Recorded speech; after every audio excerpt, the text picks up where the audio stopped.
Halo, saya Reza Rahadian dan selamat datang di Perempuan, Percakapan Empat Puan bersama Ibu Cut Mini, Marsha Timothy, Prilly Latukonsina, Shenina Sinamon, Duta Festival Film Indonesia. Obrolan ini kita akan mulai dengan tema itu dulu ya, tentang karakter perempuan dalam film Indonesia yang paling berbekas menurut masing-masing teman-teman duta gitu. Pasti semuanya punya sendiri-sendiri, oh iya saya kalau karakter perempuan yang salah satu yang paling memorable siapa, atau bahkan mungkin bisa menceritakan tentang karakter yang mungkin pernah diperankan. Gitu. Saya mau mulai dari Bu Cut dulu. Aku. Tolong sayang, tolong jawab. Gimana Ibu? Ibu pasti bisa. Aku banget. Iya. Prilly lah dulu. Semuanya lempar-lempar. Nanti kepala aku jadinya gini-gini. Oke. Bu Cut deh. Domestik gitu. Kalau Prilly ngeliat sekarang dengan ragamnya peran perempuan di film Indonesia khususnya, Prilly pandangannya gimana? Aku ngelihat sekarang film-film Indonesia itu banyak banget melahirkan sosok perempuan yang akhirnya bisa menggambarkan value perempuan itu sendiri. Kayak misalnya yang dimainin sama Shenina, Penyalin Cahaya. Film terbaik FFI 2021. Ya, di mana di situ karakter Suri itu bisa bersuara dan berani untuk menyuarakan apa yang dia anggap benar, prinsip dia. Terus juga Yuni, terus juga menyambung ke karakter yang bisa merubah perspektif aku juga, karakternya Ibu Muslimah di Laskar Pelangi. Of course. Yes, Of course. itu aku punya alasan personal karena itu dulu aku waktu SMP, aku pengen banget jadi guru. Terus pas aku nonton Laskar Pelangi, aku ngelihat karakter Ibu Muslimah, aku ngelihat karakter dia yang sangat hangat, yang bisa membimbing murid-muridnya, membuat aku ngelihat bahwa ya ampun sebegininya ya perempuan itu bisa berpengaruh ke masa depan anak, sosok guru yang bisa juga menjadi ibu dan akhirnya bisa membuat masa depan anak tuh lebih bisa cemerlang, bisa merubah hidup seseorang. Yes. Ya, Pril, melihat di Indonesia sekarang kita tahu banyak sinias-sinias perempuan yang luar biasa prestasinya. Marsha didirect oleh seorang sutradara perempuan yang sangat berprestasi di Indonesia, Mouly Surya. Kemudian kita punya Camilla Andini, Prita Gita, dan nama-nama of course Technia Dinata dengan karya-karyanya yang luar biasa gitu ya, produser name it. Sekarang Prilly adalah produser perempuan, ya. Apa yang Prilly lihat dari peran perempuan dalam industri film Indonesia? Since you're now a producer, I can say. Yang pasti aku ngelihatnya kalau dulu waktu awal-awal aku masuk ke industri film, aku jarang banget ngelihat ada sosok perempuan gitu. Kayak pas aku baru-baru syuting, kru tuh pasti cuma 1 atau 2 orang yang dan perempuan. Departemennya pasti dan pasti biasanya departemennya makeup atau kostum, makeup, kostum. Nggak pernah ngeliat DOP perempuan, nggak pernah ngeliat sutradara perempuan. Kalaupun ada, ya pasti dia jadi asisten sutradara gitu. Nggak pernah ada perempuan gitu. Nah terus pas sekarang banyak banget sutradara perempuan yang akhirnya karya-karyanya bisa mewakili banyak perempuan, bahkan bisa mewakili banyak laki-laki juga. Terus produser yang akhirnya dipercaya untuk bisa membuat film yang juga bisa mewakili, itu aku ngelihatnya terharu banget sih. Karena aku selalu ngelihat kita sebagai perempuan tuh harusnya menjadi tim.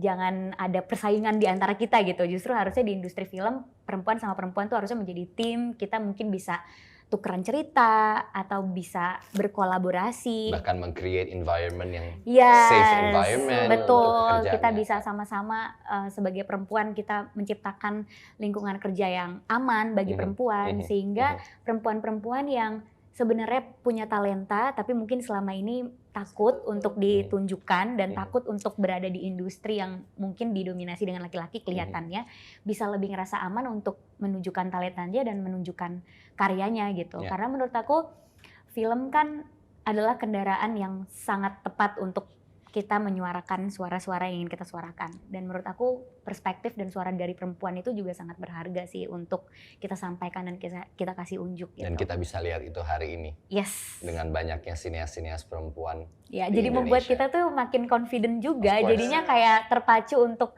pengen berkarya terus, apalagi dapat dukungan dari perempuan-perempuan lain gitu. Oke. Mungkin singkat aja gitu, apa yang dilakukan dalam masing-masing saya percaya aktor tuh selalu punya caranya sendiri-sendiri. Nggak ada yang lebih benar siapa atau yang paling tepat tuh apa, tapi semua pasti punya mekanismenya sendiri-sendiri. Secara singkat saya mau dengar dari keempatnya nih, gitu. Cara mendalami peran tuh biasanya apa sih? Hal sederhana apa yang mutlak dilakukan bahkan gitu. Singkat aja, saya mulai dari Bu Cut deh. Aduh. Singkat. Oke. Apa ya? Aku juga gak tahu. Iya, gak bisa. Oke. Jadi pendekatannya Bu, tolong jangan langsung lihat. Prilly dulu deh. Aku sambil berpikir. Pasti kan ada yang dilakukan gitu ya. Boleh 1-2 hal pun nggak apa-apa gitu yang biasanya Di blender.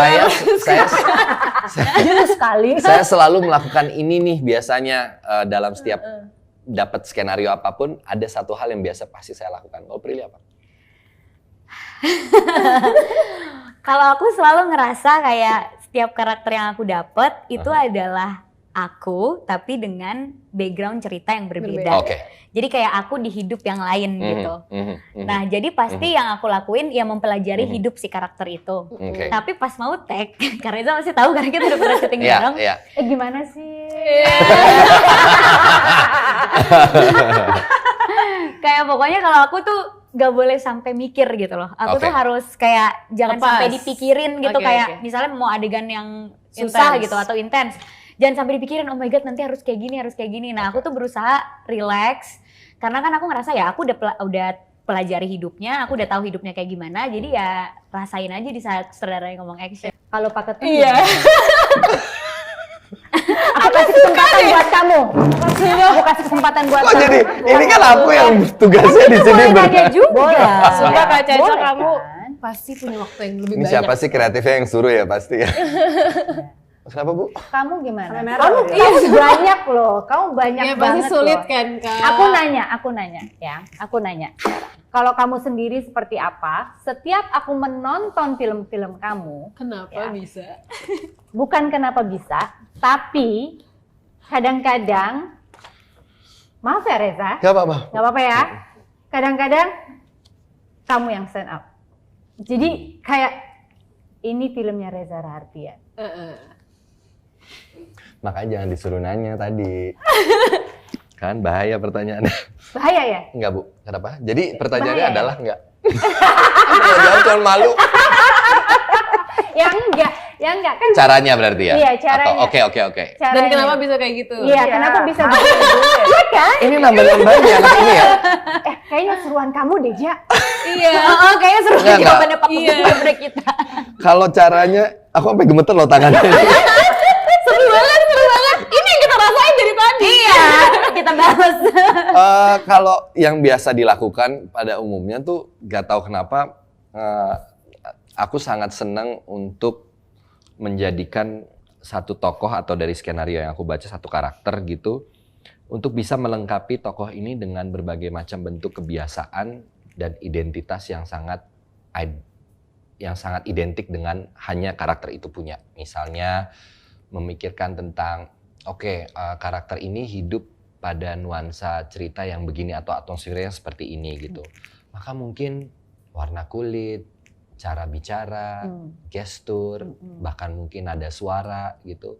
Itu menjadi asik untuk dikutak-kutik. Dikutak-kutik. Dan Oke. tidak semua. Tidak semua. Tidak semua, ada beberapa karena aku selalu percaya ya memang dan aku selalu berani mengakui bahwa ada karakter yang dekat memang dan aku nggak pingin beda-bedain. Artinya aku nggak mau resisten bahwa oh ini ada karakter A masuk, oh berarti gue nggak boleh jadi diri gue sendiri. Nah aku nggak begitu. Oke. Jadi ada beberapa karakter yang aku terima dan menurut aku oh ini punya kedekatan sama aku. Yang aku cari adalah perbedaannya yang memang nggak ada. Gitu. Yang memang tidak ada. Yang memang nggak ada. Oke. Tapi apa yang mungkin sudah sama misalnya atau deket banget, ya itu yang akan aku pakai sebagai tools. Oh, Mungkin oke. begitu, Berarti di saat membaca skenario itu semua sudah terbayang juga nggak?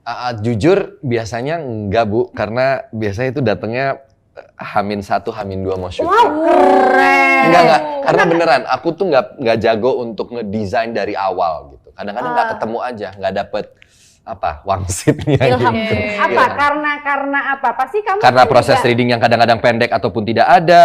Oh, oke. Tapi Atau kan susah kalau- ngobrol sama sutradaranya juga mungkin Oke. gitu. Tapi di saat kamu syuting Kok jadi panjang? jadi panjang lah. Tapi seru dia. Ya udah deh. Coba. Oke, semuanya udah menjawab. Sip, ini obrolan kita di tema tersebut. Saya akan tutup. Terima kasih buat Bu Cut. Udah. Tadi Belum. aku masih banyak pertanyaan. Kita masih ada sesi 2, Bu. Ya, ini sesi pertama saya tutup dulu. Iya. Marsha Timothy, Ibu Cut Mini, Shenina, Prilly, thank you so much buat sharing-sharingnya. Dan ditunggu obrolan-obrolan saya tentunya di sesi selanjutnya bersama para Duta FM.